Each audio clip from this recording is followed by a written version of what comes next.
श्री स्वामी समर्थ.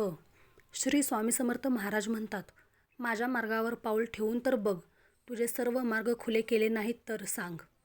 माझ्यासाठी खर्च करून तर बघ, कुबेराचा भांडार उघडा नाही केला तर सांग. माझ्यासाठी कटू वचने ऐकून तर बघ, तुझ्यावर कृपेचा पाऊस पडला नाही तर सांग.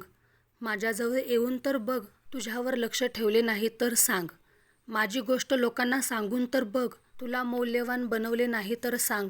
माझ्या चरित्राचे चिंतन करून तर बघ, ज्ञानांचे मोती तुझ्यात नाही भरले तर सांग. मला तुझा बनवून तर बघ, तुला सर्व बंधनातून मुक्ती नाही केले तर मला सांग. माझ्यासाठी दुःख काढून तर बघ, तुला कीर्तिवान नाही बनवले तर सांग. माझ्या मार्गावर चालून तर बघ, तुला शांतिदूत बनवले नाही तर सांग. तू स्वतःला समर्पित करून तर बघ, तुला हिरा नाही बनवला तर सांग. माझे कीर्तन करून तर बघ, जगाचे विस्मरण करायला नाही लावले तर सांग. तू माझा बनून तर बघ, सगळे रस्ते बंद होतील तेव्हा हा फक्त विश्वास तर ठेव. जिथे संपते मर्यादा तुझी, तिथूनच मी साथ देतो असतो तुझी. भिवू नकोस, मी तुझ्या पाठीशी आहे. मनापासून हाक मार, मी येईन. श्री स्वामी समर्थ.